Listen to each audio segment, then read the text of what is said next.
Global योग गीता में आप सभी का स्वागत है। ग्लोबल योग गीता में आज हम लोग पुनः देखेंगे रामचरित मानस का पाठ करेंगे और ये हम लोग बालकांड में हैं।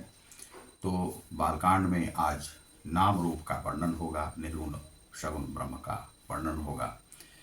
इसके विषय में रामचरित मानस का क्या कथन है और श्री तुलसीदास जी क्या कहते हैं, निर्गुण ब्रह्म क्या है, सगुण ब्रह्म क्या है, उस विषय में बताया जाएगा। तो सबसे पहले चलिए श्री हनुमान जी की वंदना करते हैं।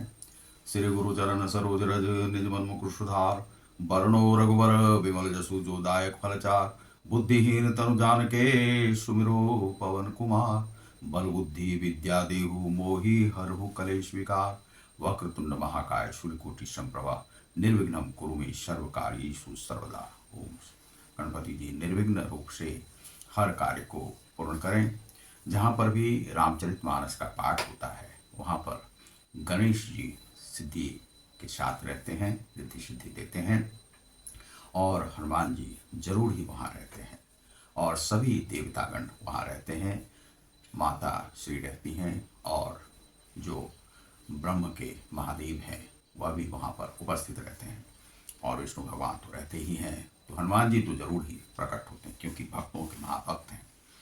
तो सकल कामनाहीन जय राम भक्ति रसलीन, नाम सुप्रेम पीयूष हृदय तिन्हु किए मन मीन। जिसने अपने मन में जो है मीन के समान, मछली के समान जो नाम रूप लेते रहते हैं, उसी में मछली के समान जो है वह विचरते रहता है वह आत्मा। और जो अगुण सगुण दुई ब्रह्म स्वरूपा, अकथ अगाध अनादि अनूपा, मोरे मत बर नामु दुहते, किए जेहि जुग निज बस निज बूते।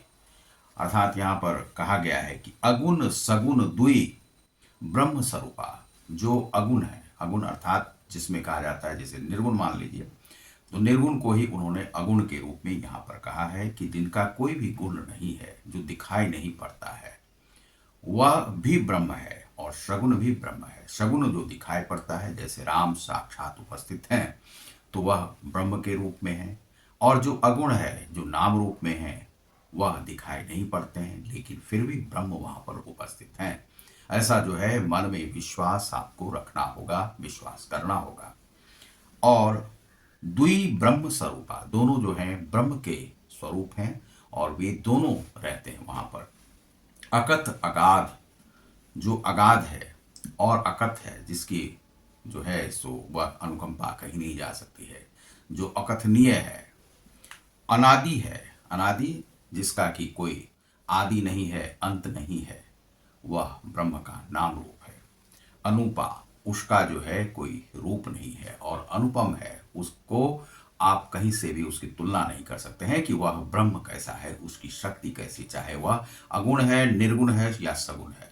सगुण अर्थात साकार ब्रह्म, निर्गुण अर्थात निरंकार ब्रह्म, जो निराकार है वह ब्रह्म जो है। दोनों जैसे नाम रूप क्या है, तो निराकार ब्रह्म का रूप है, वहां पर उपस्थित नहीं है लेकिन फिर भी वे उपस्थित हैं। कहा गया है कि राम के नाम से, राम का जो शरीर है, वह जो स्वरूप है साकार ब्रह्म है, उनसे भी बड़ा उनका नाम है। नाम जप में उतनी शक्ति है। जो शिव भगवान भी भजते थे, जो आप पूर्व में देखा, जो पार्वती जी भजती थी, और सभी ब्रह्म राम राम राम राम राम राम राम राम नाम का जाप करते हैं और इतनी शक्तिशाली हैं।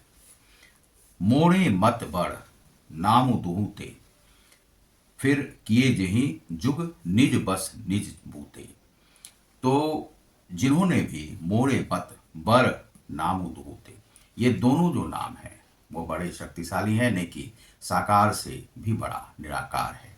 और किए जेहि जुग निज बस निज बूते, जो जुग है उन्हें भी वह प्राप्त होता है जो नाम जप का सहारा लेते हैं, उस सहारे से भी बैतरणी को पार कर जाते हैं। उनका जो है जग की जो नैया है, जो बैतरणी है, वे इससे पार कर जाते हैं। यह तुलसीदास जी ने कहा है। प्रौढ़ी सुजन जनि जान ही जन की, कहूँ प्रतीति प्रीति रुचि मन की, यह जो है मन को रुचने वाला है। और श्री तुलसीदास जी कहते हैं कि जो मन को रुचिकर है वह मैं कह रहा हूं। प्रौढ़ी सुजन जनी जान ही जन की, जो प्रौढ़ी अर्थात बुद्धिमान लोग हैं वे जो है यह जानते हैं, इसीलिए नाम का जाप वे करते हैं। तो प्रौढ़ी जो है यहाँ पर महादेव है, और महादेव ने चूंकि उन्हीं के नाम का, राम नाम का जो जाप किया। एकू दारुगत देखिए एकू पावक समजुग ब्रह्म विवेकु, जिस प्रकार से अग्नि जो काष्ठ में है, अग्नि का गुण क्या है कि काष्ठ को यदि अग्नि वहां पर दिखाई जाए तो वह प्रज्वलित हो जाएगा।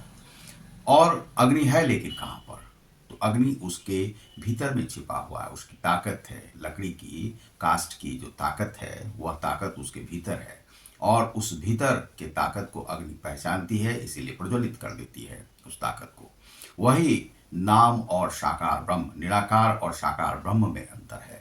तो निराकार क्या है, जो उसके लकड़ी के भीतर में जो शक्ति अग्नि की छिपी हुई है उसे प्रज्वलित करने की, वही शक्ति जो है निराकार ब्रह्म है। और जो काष्ठ आपको दिखाई पड़ता है कि वह जल रहा है, तो वह जो काष्ठ जो है वह साकार ब्रह्म है। वही राम साक्षात रूप में है, और वही उनका नाम भी साक्षात रूप में है। जिस प्रकार से वह शक्ति है, उस शक्ति को प्रज्वलित करना पड़ता है, और वही शक्ति प्रज्वलित होके नाम के जाप की जो शक्ति है उसकी बखान करती है। तो यहाँ पर कहा गया है कि एकू दारुगत देखिए एकू, वह एक ही प्रकार से लकड़ी में, लकड़ी के भीतर है, लकड़ी के बाहर भी अग्नि, और वह दिखाई पड़ता है। उभय अगम जुग सुगम नाम ते, कहेऊ नाम उबर ब्रह्म राम ते। उभय, उभय अर्थात दोनों जो है अगम है, और वह अगम भी है और सुगम भी है, उससे आपको ब्रह्म की प्राप्ति हो सकती है। जिस प्रकार से आप साकार को देखते हैं उसी प्रकार से निराकार से भी ब्रह्म की प्राप्ति आपको हो सकती है। जुग सुगम, जो यह जुग है अगम भी है, लेकिन अगम तब तक है जब तक कि आप उसे प्राप्त करने की इच्छा नहीं रखते हैं। जब ब्रह्म को प्राप्त करने की इच्छा रखते हैं, जब आप नाम जाप ध्यान आदि करने लगते हैं, तो नाम से ही ब्रह्म सिद्ध हो जाता है, राम नाम सिद्ध हो जाता है, और वह सिद्ध होने से ब्रह्म की प्राप्ति हो जाती है। जुग में ऐसा क्या है जग में जो प्राप्त नहीं हो सकता उस नाम से। तो कहूं नाम ऊपर ब्रह्म राम थे, यह कहा गया है कि जो नाम है वह साकार ब्रह्म से भी बड़ा है, और इसीलिए उस नाम का जाप आप करते रहें, और यह विश्वास रखें कि जहां पर भी नाम आप लेते हैं वहीं पर ब्रह्म और राम उपस्थित रहते हैं। नाम आपने लिया, आत्मा में, आपका अंतरात्मा में वह नाम चल रहा है, तो ब्रह्म वहां पर प्रकट रहते हैं। यह ध्यान की शक्ति है, यह जाप की शक्ति है। तो वही कहते हैं, कहे वो नाम बर, नाम जो है वह बड़ा है ब्रह्म के नाम से, ब्रह्म के साकार रूप से भी बड़ा है वह निराकार ब्रह्म। व्यापकु एकु ब्रह्म अविनाशी सत्य चेतन घन आनंद राशि, और वही समस्त आनंद को देने वाले हैं। नाम यदि आप लेते रहते हैं वह सिद्ध हो जाता है, तो आपको समस्त प्रकार के जीवन का जो आनंद है वह प्राप्त हो जाता है, और राम रस उन्हें कहा जाता है। राम रस की प्राप्ति आपको हो गई, और जिसको भी राम रस की प्राप्ति हो जाती है उन्हें जीवन में सब कुछ प्राप्त हो जाता है, ऐसा आप मानिए। व्यापकु एकु ब्रह्म अविनाशी, और यह व्यापक है, सर्वव्यापक है, और एक ही ब्रह्म है, निराकार भी और साकार भी है। वह अविनाशी है, और वह समस्त उपलब्ध है, और उसका कभी भी विनाश नहीं होता है, अविनाशी है वह।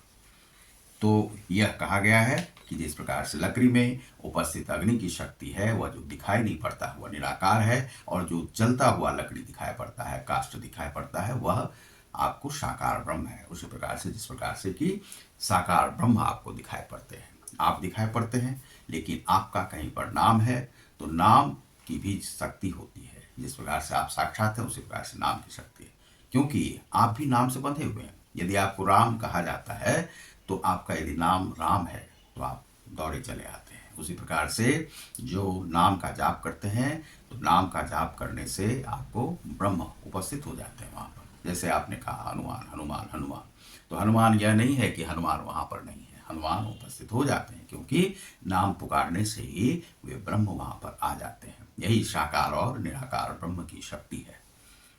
अस प्रभु हृदय अछत अभिकारी, सकल जीव जग दीन दुखारी। जितने भी दीन दुखी हैं उनके लिए राम नाम की शक्ति ही जो है वह सबके हृदय में विराजमान रहने वाला प्रभु है। हृदय अछत अभिकारी, अभिकारी अविकृत रूप में सबके हृदय में वह विराजमान है, वह राम, चूंकि वह आत्मा स्वरूप में आपके भीतर ही उपस्थित है वह राम। और उसे आप कैसे जागृत कर सकते हैं? तो सकल जीव जग दीन दुखारी, जितने भी दीन दुखारी हैं उनके हृदय में है, तो उनका नाम लेकर के आप उन्हें आप जो है जागृत कर सकते हैं। नाम निरूपण नाम जतनते, नाम का निरूपण कीजिए, जैसे राम राम राम, उनका निरूपण कीजिए और जतन से उनको कीजिए। इसीलिए नाम का जो जाप है वह जतन के साथ कीजिए। ब्रह्म में जो है आपकी सारी इच्छाएं होनी चाहिए, मन बुद्धि और शरीर तन से आप जो है उनका नाम का जाप करें, तो उससे ब्रह्म सिद्ध होते हैं, राम सिद्ध होते हैं। सो प्रगटत जीवी जिमी मोल रतन थे, जिस प्रकार जिनका कि कोई मोल नहीं होता है और आपने जो है नाम का जाप किया है, राम नाम का, तो आपको राम नाम सिद्ध हो जाता है और वही रतन जो है राम रतन आपको प्राप्त हो जाता है। पायो जी मैंने राम रतन धन पायो, तो राम रतन धन आपको मिल जाता है। तो निर्गुण ते ही भांति बर, नाम प्रभाव अपार, कहूँ नाम वर राम ते निज विचार अनुसार। तो निर्गुण ते ही भांति बर, नाम प्रभाव अपार, तो नाम का जो प्रभाव है वह अपार है और निर्गुण ब्रह्म की भी अपार शक्ति है, नाम की भी शक्ति अपार है। उस अपार ब्रह्म को पाने के लिए आप नाम का जतन से प्रयास करें और उनका जाप करें, तो आपको ब्रह्म सिद्ध हो जाएगा। कहूँ नाम बर राम ते निज विचार अनुसार, कहा जाता है कि राम के साक्षात स्वरूप से भी बड़ा उनका नाम है और राम नाम लेकर के बहुत सारे लोग बैतरणी को पार कर गए हैं, इस जग को पार कर गए हैं। तो इतनी शक्ति है राम नाम में। तो राम नाम का जाप आप करते रहें और जहाँ पर भी राम नाम का जाप होता है वहाँ पर श्री हनुमान जी उपस्थित रहते हैं। तो आप देख रहे हैं ग्लोबल योग गीता को, चूँकि वीडियो छोटे छोटे उसमें बनाना है तो उससे आप लोगों को अच्छा रहेगा सुनने में, इसीलिए जो है सो ज़्यादा समय नहीं, 10 से 15 मिनट का रखते हैं, आधा आधा घंटा बड़ा हो जाता है क्योंकि आज लोगों के पास उतना समय नहीं है। तो राम की कथा छोटे छोटे क्रम में आपको दिखाई पड़ेगी। तो आज राम और नाम, साकार ब्रह्म और निराकार ब्रह्म की व्याख्या यहाँ पर की गई है। तो आप देख रहे हैं ग्लोबल योग गीता को, आचार्य श्री सुमन जी, मैं हूँ आचार्य सुमन जी, प्रतिकांत सुमन मेरा नाम है। धन्यवाद, नमस्कार।